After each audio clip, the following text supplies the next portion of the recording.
दृष्टि आईएएस के audio article programme में आपका स्वागत है। आज का हमारा आर्टिकल द हिंदू में प्रकाशित लेख gig work and it's skewed terms और द इंडियन एक्सप्रेस में छपे लेख द फ्यूचर ऑफ वर्क के सम्मिलित सारांश पर आधारित है। इसमें टीम दृष्टि के इनपुट्स भी शामिल हैं। ये ऑडियो आर्टिकल जीएस पेपर 2 के आर्थिक विकास खंड से जुड़ा है। तो आइए लेख की शुरुआत करते हैं। गिग इकोनॉमी, भारत में रोजगार का बदलता चेहरा। हमारे वीडियो अंग्रेजी में देखने के लिए फॉलो करें हमारा ही दूसरा यूट्यूब चैनल दृष्टि आईएएस इंग्लिश। कोरोना वायरस के चलते लगाए गए लॉकडाउन की वजह से भारत में रोजगार पर काफी ज्यादा प्रभाव पड़ा है। महामारी के इस संकट में बड़ी तादाद में लोगों को अपनी नौकरियों और कामकाज से हाथ धोना पड़ा है। इस प्रभाव से गिग इकोनॉमी में काम करने वाला श्रमिकों का एक नया वर्ग गिग वर्कर्स भी अछूता नहीं है। हाल ही में एक प्रतिष्ठित global fintech venture firm flourish venture द्वारा पब्लिश एक सर्वे के मुताबिक भारत में कोरोना वायरस महामारी के प्रभाव के चलते तकरीबन 90% गिग वर्कर्स ने अपनी इनकम खो दी है। गिग इकोनॉमी में काम करने वाले इन वर्कर्स की आमदनी जहां पहले 25,000 रुपए से भी ज्यादा रहती थी, वहीं अब यह सिमट कर 15,000 रुपए से भी कम रह गई है। लिहाजा पैसों की कमी के चलते इन गिग वर्कर्स को काफी दिक्कतों का सामना करना पड़ रहा है। इस स्थिति को भारत में गिग इकोनॉमी के विकास की रफ्तार के नजरिए से चिंताजनक माना जा रहा है। लेकिन आर्थिक जानकारों का कहना है कि महामारी के दौर से उबरने के बाद जल्द ही गिग इकोनॉमी फिर से रफ्तार पकड़ेगी और भारत में बड़ी संख्या में रोजगार मुहैया कराएगी। ऐसी उम्मीद भी की जा रही है कि इंडस्ट्री 4.0 गिग इकोनॉमी के भरोसे ही आगे बढ़ेगी। हालांकि भारत में गिग इकोनॉमी फिलहाल अपने शुरुआती दौर में है, लेकिन भविष्य में ज्यादा रोजगार की उम्मीदें गिग इकोनॉमी में ही देखी जा रही हैं। तो चलिए इन चिंताओं और उम्मीदों के बीच बात करते हैं गिग इकोनॉमी और उससे जुड़े सभी पहलुओं की। आइए सबसे पहले जान लेते हैं गिग इकोनॉमी के बारे में। डिजिटलाइजेशन के इस दौर में रोजगार की परिभाषा और काम का स्वरूप धीरे धीरे बदलता जा रहा है और एक नई वैश्विक अर्थव्यवस्था उभर रही है जिसे गिग इकोनॉमी कहा जा रहा है। गिग इकोनॉमी को आसान शब्दों में समझें तो ऐसी अर्थव्यवस्था जो फ्रीलांस और कॉन्ट्रैक्ट आधारित नौकरियों के आधार पर विकसित हो, उसे गिग इकोनॉमी कहा जाता है। दूसरे शब्दों में कहें तो यह इकोनॉमी एक ऐसा मॉडल है जिसमें स्थायी कर्मचारियों की बजाय फ्रीलांसर्स या गैर स्थायी कर्मचारियों को नियुक्त किया जाता है। इसके दायरे में कॉन्ट्रैक्ट बेस्ड अस्थायी नौकरियां भी आती हैं, जिसमें वर्कर्स की इनकम प्रति असाइनमेंट के हिसाब से होती है। गिग इकोनॉमी में बड़ी बड़ी फर्म और कंपनियां अपनी जरूरतों के मुताबिक काबिल लोगों को शॉर्ट टर्म के लिए हायर करती हैं और उनके काम के लिए उन्हें एक तय मेहनताना देती हैं। हालांकि काम खत्म होने के बाद कंपनी और वर्कर्स का कोई संबंध नहीं रहता। देखा जाए तो गिग इकोनॉमी में लोगों को फ्रीलांस बेस्ड और एक निश्चित अवधि के लिए प्रोजेक्ट आधारित रोजगार मिलते हैं, यानी किसी प्रोजेक्ट के लिए एक पेशेवर को कुछ समय के लिए हायर किया जाता है और प्रोजेक्ट पूरा हो जाने पर तय की गई पेमेंट वर्कर को दे दी जाती है। इस रूप में देखें तो गिग इकोनॉमी एक ऐसी मुक्त बाजार व्यवस्था है जहां पूर्णकालिक रोजगार की जगह अस्थायी रोजगार का प्रचलन है। इसके तहत कंपनियां या फर्म्स अपनी शॉर्ट टर्म या खास जरूरतों को पूरा करने के लिए फ्रीलांसर या स्वतंत्र श्रमिकों के साथ कॉन्ट्रैक्ट करती हैं। ऐसे श्रमिक एक बार काम या प्रोजेक्ट पूरा होने के बाद अपनी रुचि के हिसाब से दूसरे काम या प्रोजेक्ट की ओर बढ़ने के लिए स्वतंत्र होते हैं। यहाँ लोग अपनी सहूलियत के हिसाब से काम कर सकते हैं। गिग इकोनॉमी वर्कर्स को फ्लेक्सिबिलिटी, पसंदीदा काम, वर्क लाइफ बैलेंस और अच्छी कमाई जैसी कई सहूलियतें देती है। गिग इकोनॉमी में किसी इंसान की कामयाबी उसकी विशिष्ट निपुणता पर निर्भर करती है। गहरा अनुभव, विशेषज्ञ ज्ञान या प्रचलित कौशल प्राप्त वर्कफोर्स ही गिग इकोनॉमी में काम कर सकता है। आइए अब समझते हैं कि गिग इकोनॉमी के क्या फायदे हैं और क्यों लोग इस ओर आकर्षित हो रहे हैं।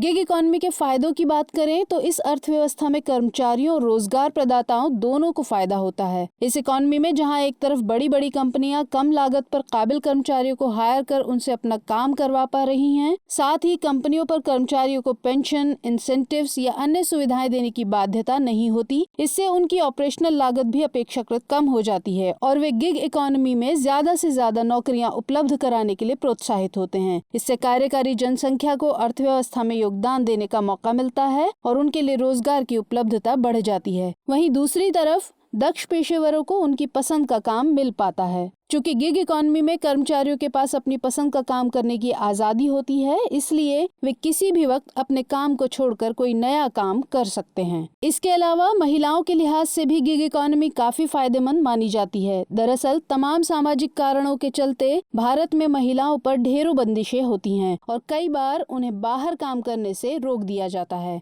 कई बार पारिवारिक जिम्मेदारियों के चलते भी उनके लिए परंपरागत नौकरी कर पाना संभव नहीं हो पाता। ऐसे में गिग इकोनॉमी के जरिए उन्हें घर बैठे काम का विकल्प मिल रहा है और महिलाएं भी अर्थव्यवस्था में अपना योगदान दे पा रही हैं। इस लिहाज से भी भारत का गिग इकोनॉमी बनना बेहतर माना जा रहा है। अब ऐसे में सवाल है कि भारत में गिग इकोनॉमी की क्या स्थिति है। दरअसल भारत में गिग इकोनॉमी स्टार्टअप्स और टेक्नोलॉजी आधारित फर्म्स के बूते जोर पकड़ रही है। इनके जरिए गिग इकोनॉमी ने बड़ी तादाद में शहरी युवाओं को रोजगार पाने में सक्षम बनाया है। ये लोग Uber, Ola, Swiggy, Zomato, Flipkart, Amazon, ShopClues, eBay और अलीबाबा जैसी तमाम ई कॉमर्स वेबसाइट्स और कंपनियों में नौकरी कर रहे हैं। एक आंकड़े के मुताबिक देश में 10 मिलियन से भी ज्यादा लोग फ्रीलांस के तौर पर काम कर रहे हैं। ये लोग IT आधारित कामों मसलन web development, web designing, internet research और डेटा एंट्री में कार्यरत हैं। हालांकि भारत के संदर्भ में गिग इकोनॉमी अनौपचारिक श्रम क्षेत्र का ही विस्तार है जो भारत में लंबे समय से प्रचलन में है। इसमें काम करने वाले लोगों को कोई सामाजिक सुरक्षा, बीमा आदि की सुविधा नहीं मिलती है। एक अनुमान के मुताबिक भारत में नए रोजगारों, जिसमें ब्लू कॉलर और व्हाइट कॉलर दोनों तरह की जॉब्स शामिल हैं, का 50% से भी ज्यादा हिस्सा गिग इकोनॉमी द्वारा सृजित हो रहा है। गिग जॉब्स की बात करें तो इस समय सबसे ज्यादा भुगतान करने वाले गिग जॉब्स में blockchain, ethical hacking, AWS, data analytics व रोबोटिक्स आदि शामिल हैं, जहां प्रति घंटे की दर से 80 से $120 तक मिलते हैं। हालांकि भारत में लेखन, अनुवाद, रचनात्मक कार्य, बिक्री, डिजिटल डिस्ट्रीब्यूशन, ब्रांडिंग, भर्ती, वास्तुकला, लेखा, कंसल्टिंग सर्विसेज व डेटा एनालिसिस के विकल्प ज्यादा प्रचलित हैं। भारत में गिग इकोनॉमी के विकास के कारणों की बात करें तो उनमें देश में तेजी से बढ़ता डिजिटलीकरण एक अहम कारण है। दरअसल गिग इकोनॉमी के चलन में डिजिटल संचार में तेजी से हो रहे विकास की भागीदारी सबसे ज्यादा है, जिसने जॉब्स के साथ साथ काम को काफी फ्लेक्सिबल बना दिया है। इससे बिना किसी भौगोलिक बाधा के कहीं से भी काम किया जा सकता है। दूसरी अहम वजह यह है कि गिग इकोनॉमी को अपनाने से फर्मों की ऑपरेशनल कॉस्ट कम हो जाती है, क्योंकि कंपनियां पेंशन और अन्य सामाजिक सुरक्षा लाभों का भुगतान करने के लिए बाध्य नहीं होती। तीसरी वजह यह है कि गिग इकोनॉमी श्रमिकों को जरूरी फ्लेक्सिबिलिटी उपलब्ध कराती है, जिसमें वे बार बार नौकरी स्विच कर सकते हैं और अपने मन का काम चुन सकते हैं। इसलिए गिग इकोनॉमी की जॉब्स को लोग तनावपूर्ण स्थायी जॉब्स से रिप्लेस करने के ऑप्शन के रूप में देख रहे हैं। चौथा और एक अहम कारण यह है कि फॉर्मल सेक्टर के जॉब्स में हालिया मंदी ने भी गिग इकोनॉमी के विकास को बढ़ावा दिया है। यानी एक और फॉर्मल सेक्टर में नौकरियों की भारी कमी दर्ज की जा रही है, तो वहीं दूसरी तरफ तेजी से बेरोजगारी भी बढ़ती जा रही है। ऐसे में देश में नौकरियों की कमी ने भी ऐसी पार्ट टाइम या फ्रीलांस नौकरियों की जरूरत और प्रचलन को बढ़ावा दिया है। इसलिए ऐसा माना जा रहा है कि चौथी औद्योगिक क्रांति गिग इकोनॉमी के बूते ही विकसित होगी। आइए अब समझते हैं कि इंडस्ट्री 4.0 यानी चौथी औद्योगिक क्रांति और गिग इकोनॉमी को किस तरह देखा जा रहा है। ऐसा माना जा रहा है कि चौथी पीढ़ी के औद्योगिकरण यानी इंडस्ट्री 4.0 में गिग इकोनॉमी ज्यादा बूस्ट होने वाली है और यह आने वाले समय में रोजगार का चेहरा मोहरा बदल कर रख देगी। दरअसल इंडस्ट्री 4.0 मुख्य रूप से internet connectivity, robotics, artificial intelligence, nano technology और वर्चुअल रियलिटी पर आधारित है। इसलिए कंपनियों को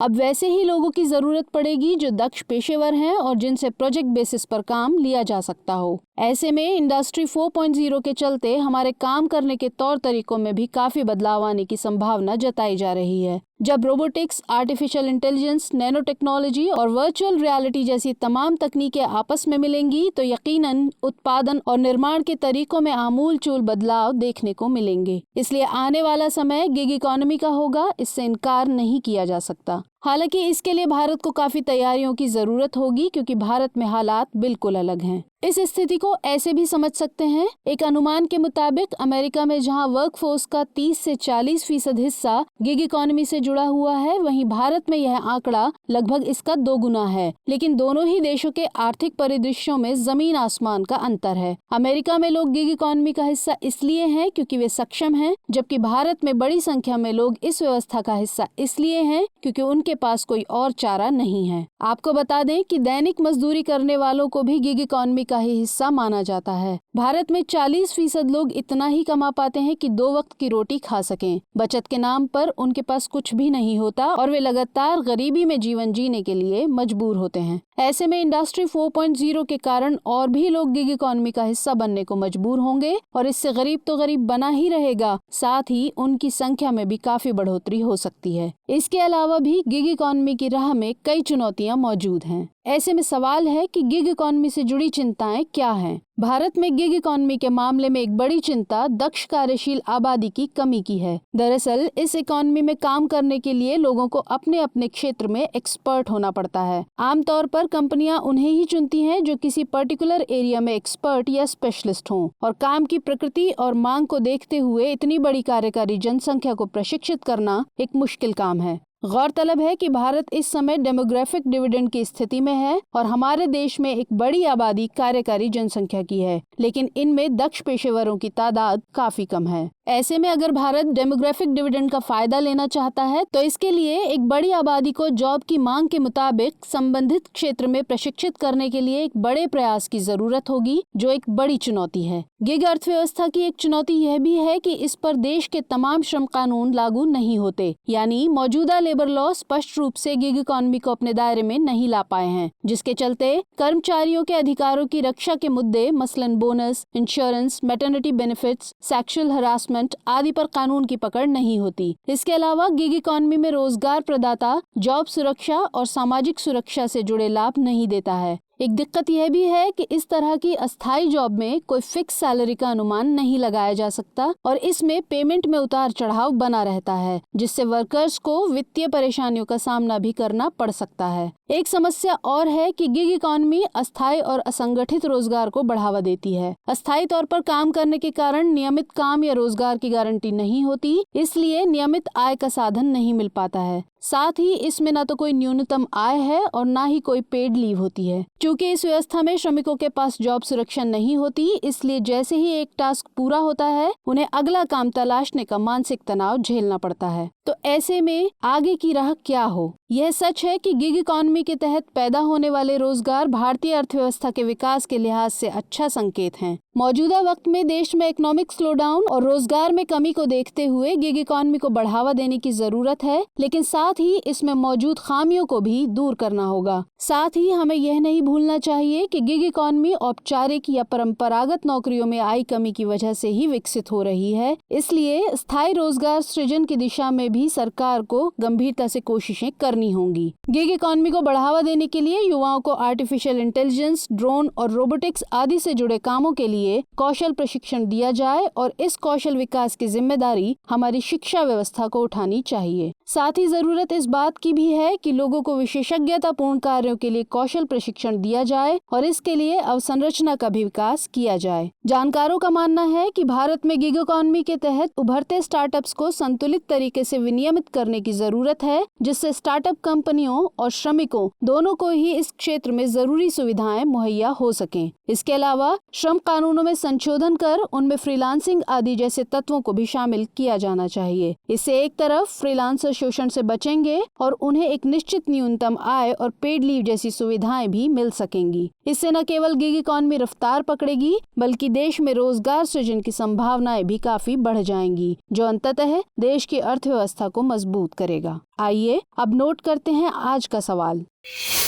भारत में गिग इकोनॉमी से जुड़ी चिंताओं का विश्लेषण कीजिए। साथ ही बताइए कि इनसे किस तरह निपटा जा सकता है।